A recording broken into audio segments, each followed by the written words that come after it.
कौन नहीं चाहता कि उसका मेंटर एक यूपीएससी रैंकर हो। 2021 के फाइनल रिजल्ट्स में सिविल्स दिल्ली आईएएस के 200 से भी ज्यादा सिलेक्शंस हैं। Guys, I am going to connect you 1-to-1 with Civils Delhi rankers for free. There is a link in the description, fill it and schedule a session. These ranker will prepare a timetable and a personalized plan for you।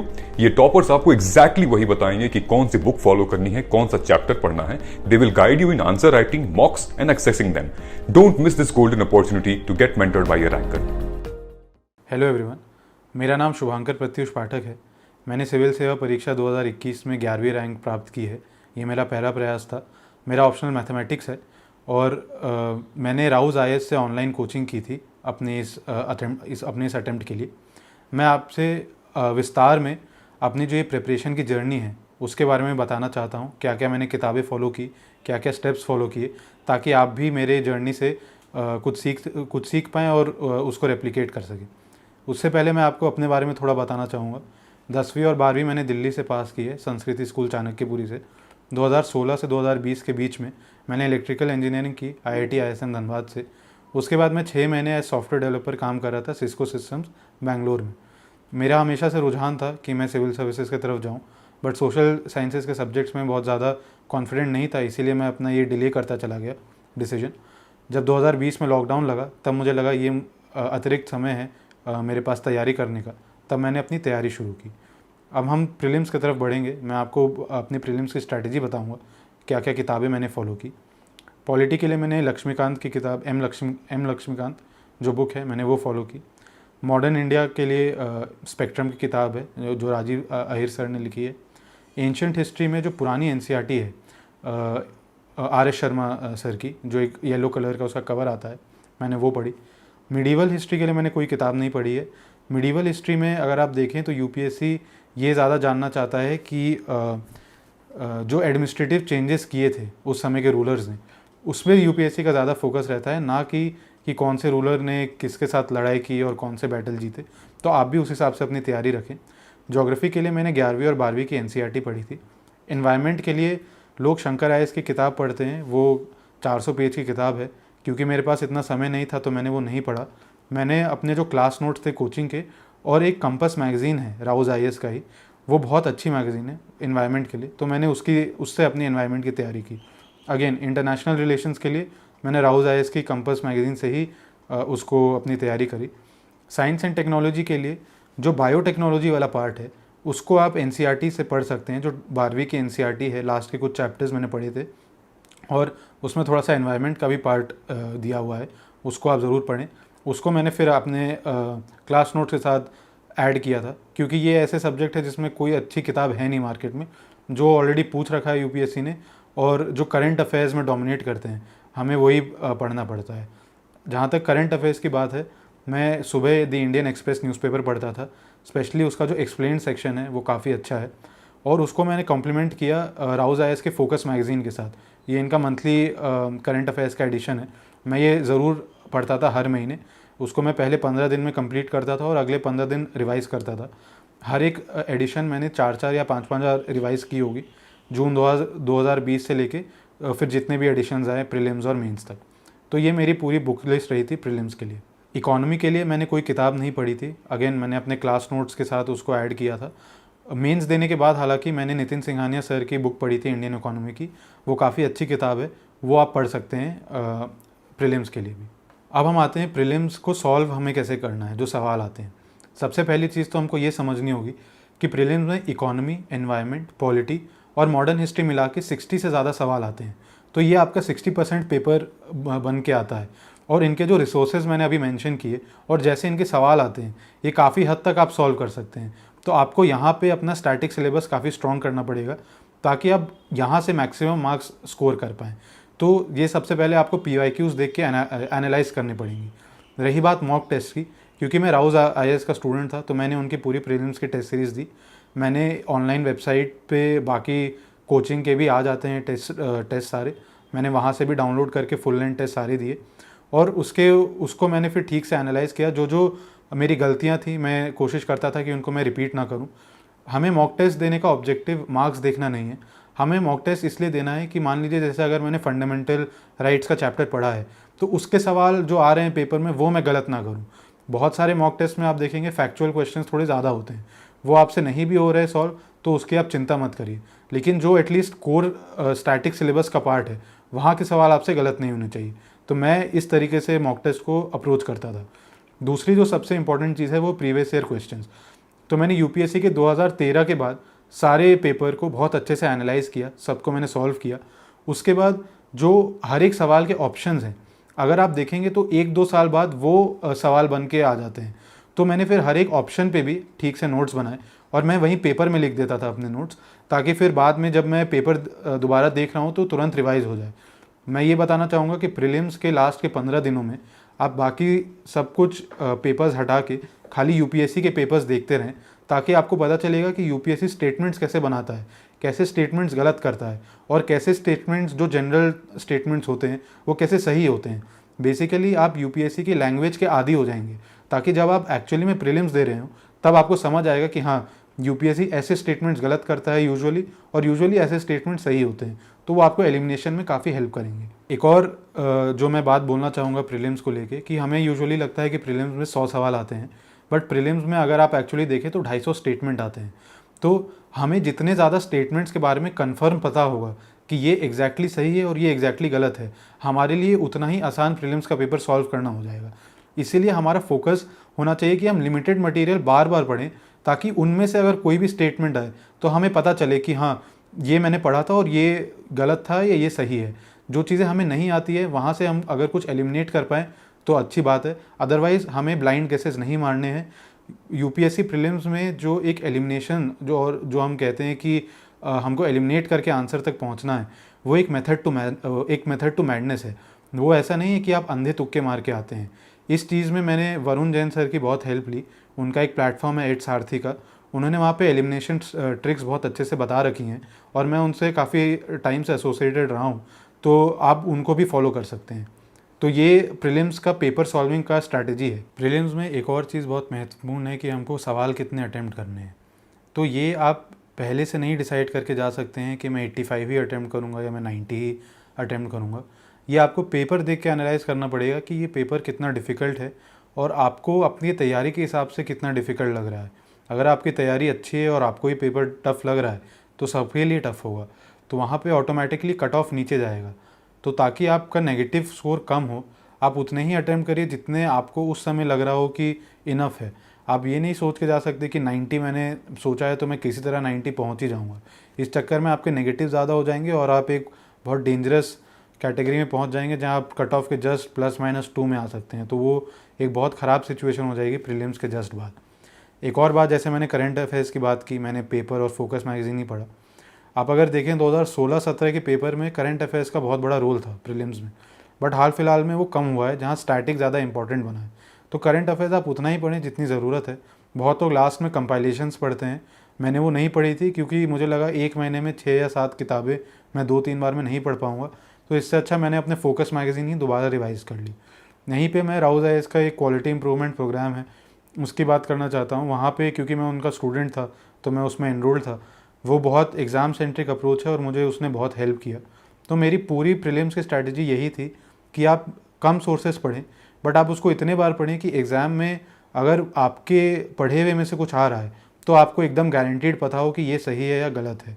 ऐसे भी 30-35 सवाल से ज़्यादा हर किसी को नहीं आते हैं एग्ज़ाम में। मेरा खुद का जो प्रीलिम्स 2021 का अटैम्प्ट था, पहले पूरे पेपर में जब मैंने 100 सवाल देख लिए तो मेरे से खाली 23 सवाल अटैम्प्ट हुए थे। तो मुझे समझ आ गया था पेपर टफ़ है, क्योंकि पॉलिटी भी टफ़ आई थी। प्रीलिम्स की बात करें तो मैं सीसैट की भी बात करना चाहता हूँ। हाल फिलहाल में सीसैट हल्का टफ़ होते गया है, क्योंकि मैं साइंस बैकग्राउंड से हूँ तो मुझे शायद इतनी डिफ़िकल्टी इसमें नहीं महसूस हुई है, बट लोगों के लिए सीसैट ज़रूर एक टफ़ लेवल का बनते जा रहा है। तो अगर आपको सीसैट में दिक्कत हो रही है तो आप उसको ज़रूर प्रिपेयर करें, क्योंकि सीसैट में अगर आप नहीं क्वालिफाई कर पाए तो मतलब बहुत बुरा लगता है और आपका एक अटैम्प्ट मिस हो जाएगा जो आप मेंस दे सकते थे। तो सीसैट की आप अच्छे से तैयारी करिए। 80 सवाल में आप देखेंगे तो 50 सवाल मैथ्स के आते हैं। मैंने अपने सीसैट में यही किया था कि मैं पहले मैथ्स के सारे सवाल सॉल्व करता था और उनको दोबारा सॉल्व करता था, ताकि मैं कोई एरर ना करूं उसमें, क्योंकि मुझे पता था मुझे सिर्फ 27 सवाल इफेक्टिवली सही करने हैं। तो एग्ज़ाम में ये मैंने 2 बार सॉल्व करके जब अपने OMR पे मार्क कर लिया, मेरे पास आधा घंटा बचा था, तब मैंने 16 सवाल और इंग्लिश के कर लिए। तो आप अपनी स्ट्रैटेजी अपने हिसाब से बनाइए। जैसे मैथमेटिक्स वाला पार्ट है उसमें आप देखेंगे percentage, clock, calendar, ratio proportion, ऐसे चीज़ें थोड़ी ज़्यादा आती हैं यूपीएससी की तरफ से। तो उनका एटलीस्ट बेसिक्स आप प्रिपेयर करिए और पिछले 5 साल का सीसैट तो ज़रूर दे के जाइए एग्ज़ाम में। ये प्रीलिम्स की स्ट्रैटेजी है। अब हम मेंस की तरफ शिफ्ट करेंगे। वापस मेंस में मैं पहले आपको अपनी बुक लिस्ट बताऊँगा, फिर मैं आपको बताऊँगा कि मैंने स्ट्रैटेजी क्या अपनाई आंसर राइटिंग में और एग्ज़ाम के दिन। GS1 में अगर हम देखें तो सबसे ज़्यादा टॉपिक्स शायद इसी पेपर में आते हैं। मॉडर्न हिस्ट्री के लिए वापस स्पेक्ट्रम। अगर आप सिलेबस देखें तो वहाँ ancient and medieval history mention नहीं है, वहाँ 1750 के आगे की हिस्ट्री मेंशन है। स्पेक्ट्रम उसके लिए इनफ है। बस स्पेक्ट्रम को पढ़ने का तरीका हम थोड़ा सा अगर बदल लें जिसमें हम एनालिसिस पे ज़्यादा फोकस करें। मान लीजिए अगर कोई सवाल आता है कि गांधी जी का इंडियन नेशनल मूवमेंट में एक वाटरशेड मूवमेंट था, उनका आना, तो अगर आप इसका आंसर लिखते हैं तो आपको सिर्फ ये नहीं लिखना है कि गांधी जी के आने के बाद क्या हुआ, आप गांधी जी के आने के पहले भी अगर 2-4 पॉइंट लिख दें, जैसे क्विक्सोटिक हीरोइज्म एक कीवर्ड है, या रिवोल्यूशनरी एक्टिविटी, या आप बोलें कि लोग ब्रिटिशर्स को डरा के भगाना चाह रहे थे, या मास मूवमेंट इतना स्ट्रॉन्ग नहीं था, तो अगर आप ये पॉइंट लिखें तो एग्जामिनर को समझ आ जाएगा कि हाँ आप कंपैरिजन करके बता दे रहे हैं कि गांधी जी के आने के कारण क्या इंपॉर्टेंस हुई। तो स्पेक्ट्रम ही हमको पढ़नी है, बट उसको जिस तरीके से हम पढ़ते हैं हमको वो बदल लेना है। फिर अगेन ज्योग्राफी के लिए वही 11वीं 12वीं के एनसीईआरटी वही बेस रहता है, मेरे जो क्लास नोट्स थे। और जो वर्ल्ड ज्योग्राफी है वहाँ पे आप देखेंगे तो फिजिकल ज्योग्राफी का बहुत इंपॉर्टेंस है। वो बराबर माउंटेन रेंजेस या कुछ मिनरल्स इसके आसपास क्वेश्चंस पूछते रहते हैं। तो वो आप PMFIS या रास्तनिल मैम के वीडियोस से भी देख सकते हैं। अगर आपने कोचिंग की है तो आपके नोट्स में कवर्ड होगा। आर्ट एंड कल्चर एक इम्पॉर्टेंट चैप्टर है यहाँ पे, क्योंकि जैसे मैंने कहा एंशिएंट मिडीवल हिस्ट्री तो है नहीं, लेकिन आर्ट एंड कल्चर से 2020 में अगर आप देखेंगे तो 50 नंबर के सवाल पूछा गया था। तो ये बहुत इंपॉर्टेंट है। इसके लिए मैंने प्रीलिम्स के बाद नितिन सिंघानिया सर की बुक खरीदी थी, उसको मैंने कॉम्प्लीमेंट किया अपने क्लास नोट्स के साथ। और यहाँ पे जितने डायग्राम्स हैं, और हमें सारी चीज़ें नहीं पढ़नी है, इंपॉर्टेंट टॉपिक्स पढ़ने हैं। जैसे ट्रैवलर्स हैं, जैसे इसमें आर्किटेक्चर आता है, temple architecture, Indo Islamic architecture, ये वाली चीज़ें हमको ज़्यादा पढ़नी है। 2020 में अगर आप देखें तो पाला किंगडम के अंदर जो आर्किटेक्चर था वो भी पूछा गया है, तो आप इसको भी पढ़ें। और ये आप नितिन सिंघानिया की किताब से कवर कर सकते हैं, और अगर आपने कोई कोचिंग की है तो उसमें क्लास नोट्स में। इसी में एक आता है सोसाइटी बहुत एक इंटरेस्टिंग और स्कोरिंग पार्ट है इस पेपर का, इसको आपको अच्छे से पढ़ना है। अगर आप इसमें 11th एंड 12th की एनसीईआरटी पढ़ेंगे तो वो काफ़ी अच्छी किताबें हैं, लेकिन उसमें कंटेंट उतना ज़्यादा नहीं है, आपको अपना कंटेंट ऐड करना पड़ेगा। मैंने इस सोसाइटी के पार्ट के सिलेबस में हर एक लाइन पे अपने अलग नोट्स बना लिए थे, एक एक पेज के, जिसमें मैंने उसके वेरियस डायमेंशंस कवर किए थे 250 से 300 के वर्ड्स के बीच में। जैसे salient features of Indian society हो गया, या अर्बनाइजेशन है, या ग्लोबलाइजेशन है। तो इस पे जो एक तो यूपीएससी ने सवाल पूछ रखे हैं, और मैंने अपने खुद से रिसर्च करके कुछ नोट्स बना लिए, और एनसीईआरटीज़ में भी काफ़ी टॉपिक्स दिए हुए हैं जो ऑलमोस्ट सिमिलर हैं। अगर आप एनसीईआरटी देखें तो वो ऑलमोस्ट यूपीएससी के सिलेबस से मैच खाती है, तो आप उसको ज़रूर पढ़ें। फिर यहाँ पे आता है वर्ल्ड हिस्ट्री और पोस्ट इंडिपेंडेंस। ये दो ऐसे टॉपिक्स हैं जहाँ से यूपीएससी बहुत कम सवाल पूछती है, तो आपको इसमें बहुत ज़्यादा नहीं पढ़ना है। मैंने कोई किताबें नहीं पढ़ी, जो मेरे क्लास नोट्स थे मैंने वही पढ़े। पोस्ट इंडिपेंडेंस में जो आप मॉडर्न हिस्ट्री और पॉलिटी में पढ़ते हैं उतना सफिशिएंट होता है, जो अंडरस्टैंडिंग है उतना काफ़ी है उसके लिए। पोस्ट इंडिपेंडेंस के टॉपिक्स जैसे इंडिया और पाकिस्तान के बीच में जो माइग्रेशन हुआ था पार्टीशन को रिलेटेड, जो स्टेट्स की फॉर्मेशन थी, या जैसे जब इमरजेंसी पीरियड था, या 90s का पीरियड था जो टर्बुलेंट था, तो ये कुछ एरियाज़ हैं जो आपको मॉडर्न हिस्ट्री और पॉलिटी पढ़ के अंडरस्टैंडिंग हो जाती है। तो इसके लिए भी मैंने कोई अलग से किताब नहीं पढ़ी थी। सोसाइटी के लिए मैं एक और चीज़ ऐड करना चाहूँगा कि एट सारथी जो वरुण जैन सर का है, उसके नोट्स भी मेरे लिए बहुत हेल्पफुल थे। अब हम GS2 पे आते हैं। GS2 में पॉलिटी में अगेन मैंने लक्ष्मीकांत ही पढ़ी। लोग यूजुअली लक्ष्मीकांत पढ़ते नहीं हैं मीन्स के लिए। लक्ष्मीकांत में जैसे सरकारिया कमीशन, पुंची कमीशन, NCRWRC इनके रिकमेंडेशंस दिए हुए हैं, और हर चैप्टर में भी कुछ कुछ बहुत इंपॉर्टेंट चीज़ें लिखी हैं। जैसे ट्राइब्यूनल्स में वो L चंद्र कुमार जजमेंट के बारे में लिखा है, नेशनल ट्राइब्यूनल कमीशन के बारे में लिखा है, तो आप लक्ष्मीकांत यूज़ कर सकते हैं, मैंने भी की है। गवर्नेंस में आपको हर एक टॉपिक के इंडिविजुअल नोट्स बनाने पड़ेंगे, जैसे एजुकेशन, हेल्थ, ये वाले एस्पेक्ट्स, यहाँ गवर्नमेंट क्या काम कर रही है ये आप करंट अफेयर्स के थ्रू ऑलरेडी अपडेटेड रहे होंगे। इसके अलावा नीति आयोग का इंडिया एट 75 स्ट्रैटेजी डॉक्यूमेंट, वो 2018 का डॉक्यूमेंट है, वो बहुत हेल्पफुल है। उसको भी आप अगर पढ़ लें तो बहुत हेल्प आपको मिल जाएगी। फिर GS2 में आता है इंटरनेशनल रिलेशंस। ये ऑलमोस्ट 50 मार्क्स का हर साल आता है। तो इसको आपको मोस्टली, ये करंट अफेयर्स ही होता है वैसे तो, बट आपको इसमें बैकग्राउंड पता होना ज़रूरी है। जैसे इंडिया US रिलेशंस पहले कैसे थे, फिर बीच में क्या चेंजेस आए, अब उनकी क्या सिचुएशन है। सेम जैसे इजराइल वगैरह है, इस बार जैसे ऑकस का पूछा था, क्वाड में क्या चेंजेस हुए हैं। तो आपको करंट से अपडेटेड रहना है। इसमें अगेन जो आपका करंट अफेयर्स का मटेरियल है, कंपाइलेशंस आप फॉलो करते हैं, जैसे मैंने कंपस फॉलो किया था राउज IAS का, तो वही आप उसको करंट अफेयर्स डोमिनेटेड ही रहता है। GS2 का सिलेबस मोस्टली यही है। GS3 अगर हम आए तो यहाँ पे भी कुछ सब्जेक्ट्स ऐसे हैं जो मोस्टली करंट अफेयर्स डोमिनेटेड हैं, जैसे कि साइंस एंड टेक हो गया, जैसे एनवायरनमेंट हो गया। तो अब जैसे साइंस एंड टेक कभी कभी भी बहुत अजीब सवाल भी पूछ देते हैं। अगर कुछ साइंटिस्ट के बारे में उन्होंने पूछा है और आपको नहीं पता है, तो ज़रूरी नहीं है कि आप वहाँ कुछ भी लिखें, क्योंकि उससे आपके पेपर पे बहुत नेगेटिव इम्पैक्ट पड़ता है। इंस्टेड आप इकोनॉमी पे यहाँ फोकस करिए। ऑलमोस्ट 250 में से 120 नंबर की इकोनॉमी आती है, उसमें से लगभग 50 से 60 नंबर का एग्रीकल्चर आता है। तो अगर आप पिछले कुछ सालों का पेपर देख लेंगे तो एग्रीकल्चर के ऑलमोस्ट सारे डायमेंशंस उसमें कवर्ड मिलेंगे आपको। तो आप ये इकोनॉमी इस तरीके से तैयार कर सकते हैं। अगेन जैसे मैंने बोला, मैंने मेंस के लिए तो नहीं कोई किताब फॉलो की थी, बट मेंस के बाद मैंने नितिन सिंघानिया की सर की बुक पढ़ी थी। उसमें आप वो किताब मुझे काफ़ी अच्छी लगी, आप वो पढ़ सकते हैं। मैंने अपने तैयारी के लिए उस टाइम पे जो कॉम्पस था और राउज IAS में जो मुझे पढ़ाया गया और जो मेरे नोट्स थे, मैंने वही पढ़े। इकोनॉमी में इस बार कुछ स्टैटिक सवाल भी आए हैं जो यूजुअली हम प्रीलिम्स के लिए पढ़ते हैं, तो इसका ये क्लियर इंडिकेशन है कि आप उसको स्किप नहीं कर सकते हैं। एक और इसमें आता है डिज़ास्टर मैनेजमेंट और इंटरनल सिक्योरिटी। ये लो हैंगिंग फ्रूट्स हैं, इनके आप अच्छे से तैयारी कर सकते हैं, क्योंकि ये बहुत स्टैटिक हैं, इसमें कभी कुछ चेंज नहीं होता है। तो इनके आप कुछ बेसिक पॉइंटर्स बना लें, जैसे अर्ली वार्निंग सिस्टम हो गया, या फिर मिटिगेशन हो गया, कैपेसिटी बिल्डिंग हो गई। ये ऑलमोस्ट हर डॉक्यूमेंट में होता है। तो आपको इसमें कुछ अलग से कोई किताब पढ़ने की ज़रूरत नहीं है। जैसे इंटरनल सिक्योरिटी में टेररिज्म, मनी लॉन्ड्रिंग, ये सब टॉपिक्स घूम फिर के आते रहते हैं, तो आप इस पर अपने खुद के नोट्स बना लीजिए। मैंने वही किया था। अब हम आते हैं GS4 पे। ये बहुत इंपॉर्टेंट पेपर है। ये इकलौता ऐसा पेपर है जिसमें आपको खाली एक सब्जेक्ट पढ़ना है 250 नंबर के लिए। यहाँ पे भी मुझे कोई एक बहुत अच्छा मटेरियल मिल नहीं रहा था। मैंने एंड में एड सारथी सर, जो वरुण जैन सर के नोट्स हैं जो उन्होंने प्रोवाइड करवाए थे, उसमें डेफिनेशन और एग्जांपल्स का एक अच्छा हेल्दी कॉम्बिनेशन था और 20-25 पेज के वो नोट्स थे। मैंने वो बहुत अच्छे से याद कर लिए थे और मैं वही रेप्लिकेट करके आया एग्ज़ाम में। यहीं पे राउज IAS का जो एथिक्स का कंपस है, मैंने बस ये दो चीज़ें फॉलो की। मेंस के बाद मैंने फिर DK बालाजी सर की बुक पढ़नी शुरू की थी, तो वो भी मुझे काफ़ी अच्छी लगी, तो आप वो बुक भी पढ़ सकते हैं। एथिक्स में केस स्टडीज़ पे आपको खास ध्यान रखना है, क्योंकि 120 नंबर का केस स्टडीज़ आता है। केस स्टडीज़ में आप आराम से 70 to 75 मार्क्स स्कोर कर सकते हैं। तो मेरी स्ट्रैटेजी ये होती थी कि मैं शुरू में केस स्टडी सॉल्व करता था पहले 1.5 घंटे में, और लास्ट के 1.5 घंटे में सेक्शन ए सॉल्व करता था। आप अपनी स्ट्रैटेजी खुद के हिसाब से बनाइए।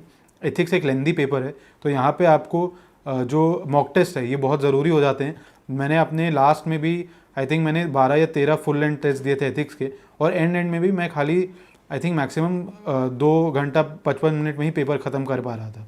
और मेरे एक्चुअल एग्ज़ाम में भी थोड़ा सा टाइम मैनेजमेंट में ऊपर नीचे हो गया था। तो आप इसमें प्रैक्टिस करना बहुत ज़रूरी है। अब हम आते हैं एसे पे। एसे एक ऐसी चीज़ है जो आप बिना पूरा GS का सिलेबस पढ़ के, कंसोलिडेट बिना उसको किए हुए, आप एक अच्छा ऐसे नहीं लिख पाएंगे।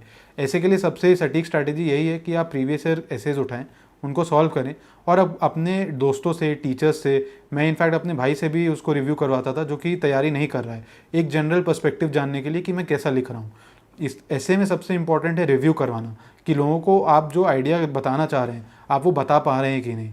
ऐसे आपको मल्टी डायमेंशनल रखना है, एक आप फ्लो मेंटेन करके रखें।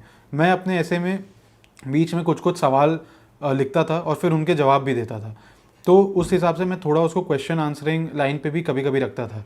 मैं बीच में हेडिंग्स भी लिखता था ऐसे में। सबका अपना तरीका होता है।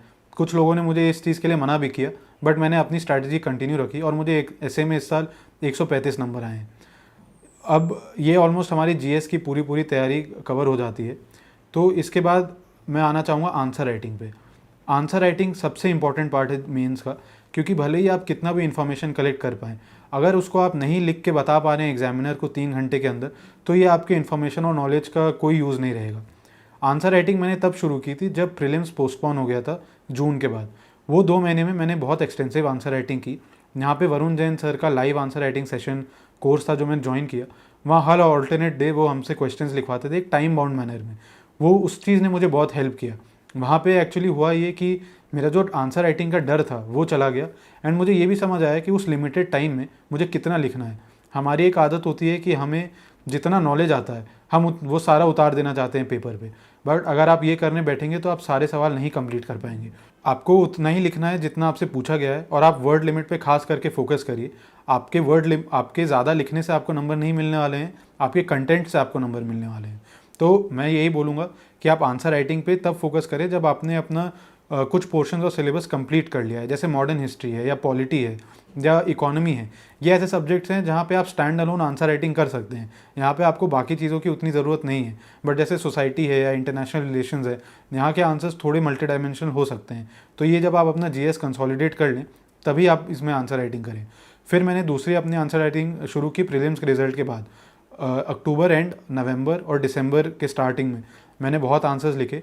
नवंबर में मैंने हर दिन 5 से 10 सवाल आंसर लिखे, और दिसंबर में फिर मैंने फुल मॉक टेस्ट दिए, और मैं यूपीएससी के पैटर्न पे देता था 9 से 12, 2 से 5, और उस बीच में भी ब्रेक में मैं क्या खाऊंगा, मैं कैसे रेस्ट करूंगा, ताकि मैं एग्ज़ाम के दिन उसको एमुलेट कर पाऊँ और मुझे उस दिन ज़्यादा दिक्कतें ना हो। ये हमारी हो गई पूरी मेंस की तैयारी। मैंने क्या क्या बुक लिस्ट फॉलो की, मैंने आंसर राइटिंग कैसे की। जैसा आप देख ही सकते हैं मैंने बहुत लिमिटेड सोर्सेज पढ़ी हैं, बट वही चीज़ है कि आपको कितना याद आता है एग्ज़ाम में वो इंपॉर्टेंट है। यहाँ प्रीलिम्स के जैसे आपको आंसर आपके सामने नहीं है, आपको आंसर याद करके लिखना पड़ेगा। तो आपको जितना कंटेंट याद है वो बहुत इंपॉर्टेंट है, और जो सवाल में पूछा है और जो आपको याद है आप वो कैसे मोल्ड करके सवाल के हिसाब से उसको लिखते हैं वो बहुत इंपॉर्टेंट है। और ये एक ऐसे स्किल है जो आपको आंसर लिख के ही आएंगी। शुरू में मुझे 10 मार्कर लिखने में भी 20 मिनट लगते थे, तो आपको शुरू में टाइमिंग से डरना नहीं है, वो धीरे धीरे अपने आप कम हो जाता है जब आपकी आंसर राइटिंग की अंडरस्टैंडिंग बेटर होती रहती है। तो आप इस चीज़ से शुरू में ना घबराएं। मेंस में आप, जैसे मैंने ओवरऑल बताया, लिमिटेड पढ़ें, मल्टीपल टाइम्स पढ़ें और आंसर राइटिंग की भरपूर प्रैक्टिस करें, तो आप मेंस अच्छे से निकाल ले जाएंगे। मेंस में एक और चीज़ मैं बताना चाहूँगा कि अगर आप प्रीवियस ईयर टॉपर्स के नंबर उठा के देखें तो GS 1, 2, 3 में लगभग सबके नंबर बराबर होते हैं। उसका रीज़न ये है कि सब पढ़ते भी यही टॉपिक्स हैं प्रीलिम्स के लिए, और सेम किताबों से पढ़ते हैं, तो ऑलमोस्ट हर किसी का कंटेंट उसमें सेम होता है। अगर आप ऐसे एथिक्स और अपने ऑप्शनल पेपर पे कमांड कर लें तो तब आपके नंबर में एक्चुअली बहुत ज़्यादा डिफरेंस आएगा, और तब आप अच्छी रैंक ला पाएंगे। तो आप इन सब्जेक्ट पे थोड़ा ज़्यादा फोकस रखें, और GS 1, 2, 3 उतने ही तैयार करें जितना रिक्वायर्ड है एग्ज़ाम के लिए। PYQs का अगेन बहुत बड़ा रोल है। अगर आप PYQs उठा के देखेंगे तो आपको समझ में आएगा कि ये एक ही सवाल बार बार उसकी लैंग्वेज चेंज करके पूछते हैं। तो इसीलिए PYQs आप ज़रूर देखें, उसके आप मॉडल आंसर्स बनाइए। मॉडल आंसर्स से एक और चीज़ मैं बताना चाहूँगा कि जो कोचिंग वाले मॉडल आंसर्स देते हैं, आप वैसा आंसर कभी एग्जैक्टली नहीं रेप्लिकेट कर पाएंगे एग्ज़ाम में। तो हमको उससे डरना नहीं है, हमको बस ये देखना है कि उस मॉडल आंसर के कितना करीब हम आ पाएँ।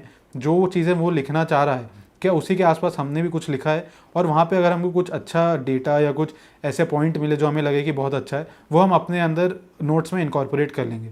उससे ज़्यादा उस पर हमें फोकस नहीं करना है। ऐसे में एक चीज़ और बहुत इंपॉर्टेंट है कि आप फिलोसफिकल एसेज लिखना सीखें, स्पेशली जो प्रीवियस ईयर में पूछे जा चुके हैं, ताकि उसमें आपको कॉन्फिडेंस आए और एक समझ भी आए कि कैसे अंडरस्टैंड करना है टॉपिक और उसके सारे पहलू कैसे लिखने हैं। ऐसे में कुछ ऐसे टॉपिक्स भी हैं जिनमें आपको ज़रूर से ज़रूर ऐसे लिखने हैं, जैसे एजुकेशन, हेल्थ, विमेन इश्यूज़। इससे क्या होगा कि इससे आपकी GS 2 की तैयारी भी बहुत स्ट्रांग हो जाएगी। इस साल अगर आप देखें तो एजुकेशन पे सवाल आया था लर्न वाइल यू अर्न, तो ये मैंने क्योंकि वोकेशनल एजुकेशन पे ऐसे लिखा था तो मेरे लिए सवाल ईजी था। अगेन विमेन एम्पावरमेंट पे सवाल आया था कि बिना उनको एजुकेशन के कुछ आप सजेशंस दीजिए, तो वापस वो मैंने ऐसे वैसे लिखा हुआ था तो मेरे लिए ईजी था। तो आप ऐसे, जैसे हेल्थ पे भी इस बार प्राइमरी हेल्थ केयर पे सवाल था, तो आपके GS 2 का भी काफ़ी सिलेबस कवर हो जाएगा अगर आप ये वाले एसेज भी एक बार लिख के देखें। तो ऐसे में आप ये स्ट्रैटेजी भी ज़रूर अपनाएं। यहाँ पे मैं और भी बोलना चाहता हूँ कि अगेन QIP जो मेंस का प्रोग्राम था राउज IAS का, मैं उसका पार्ट था, उसके मैंने 120 पेज के नोट्स बना लिए थे काफ़ी कंडेंस फॉर्म में, और वो मैं बराबर रिवाइज़ करता रहता था, और मेन एग्जाम में भी मैं वही रेप्लिकेट करके आया हूँ। तो वापस से वही बात है कि आप कम पढ़ें बट ज़्यादा से ज़्यादा उसको रिविजन करें। ये हो गई मेंस की स्ट्रैटेजी। कौन नहीं चाहता कि उसका मेंटर एक यूपीएससी रैंकर हो। 2021 के फाइनल रिजल्ट्स में सिविल्स दिल्ली आईएएस के 200 से भी ज्यादा सिलेक्शंस हैं। Guys, I am going to connect you 1-to-1 with Civils Delhi rankers for free. There is a link in the description, fill it and schedule a session. These ranker will prepare a timetable and a personalized plan for you.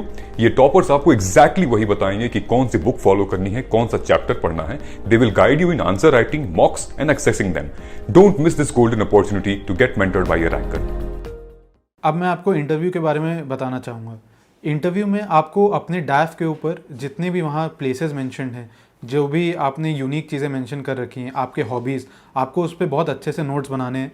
आप जैसे कोई place है तो उसकी history क्या है, उसकी geography क्या है, वहाँ आर्ट एंड कल्चर कैसा रहा है, वहाँ पे क्या दिक्कतें हैं, वहाँ पे क्या अपॉर्चुनिटीज़ हैं, इनके बारे में आपको अच्छे से पता होना चाहिए. जहाँ पे आपने पढ़ाई की है, जहाँ पे आपने जॉब किया है, वहाँ पे क्या इश्यूज़ हैं, वहाँ पे वो अच्छा क्या कर रहे हैं, क्यों आप वो जॉब छोड़ रहे हैं, ये सब चीज़ें आपको अच्छे से पता होनी चाहिए. आप प्रीवियस ईयर ट्रांसक्रिप्ट पढ़िए, स्पेशली ऐसे लोगों के जो आपके बैकग्राउंड से आते हैं, ताकि आपको पता चले कि किस रेंज ऑफ सवाल वो पूछते हैं यूपीएससी में. तो ये करना बहुत इंपॉर्टेंट है. एक और चीज़ इंटरव्यू में मैं बताना चाहूँगा कि खाली नॉलेज होना सफिशिएंट नहीं है, आपको कम्युनिकेशन भी हैंडल करना आना चाहिए. कभी कभी लाइन ऑफ क्वेश्चनिंग थोड़ी अग्रेसिव हो सकती है, तो वहाँ पे आप काम रह के उसको कैसे हैंडल करते हैं, ये बहुत ज़रूरी है. इसके लिए आप मॉक्स दीजिए. मेरा इंटरव्यू दूसरे ही दिन था, तो मेरे पास 2 हफ्ते से भी कम थे, इसलिए मैं सिर्फ 5 मॉक टेस्ट दे पाया. लेकिन उन्होंने मुझे बहुत हेल्प किया. जैसे शुरू में मैं बहुत तेज़ बोलता था और मैं तुरंत जवाब देता था, तो मैं उसको जब तक मैं अपने यूपीएससी इंटरव्यू देने गया तब तक मैं उन चीज़ों को रेक्टिफाई कर चुका था.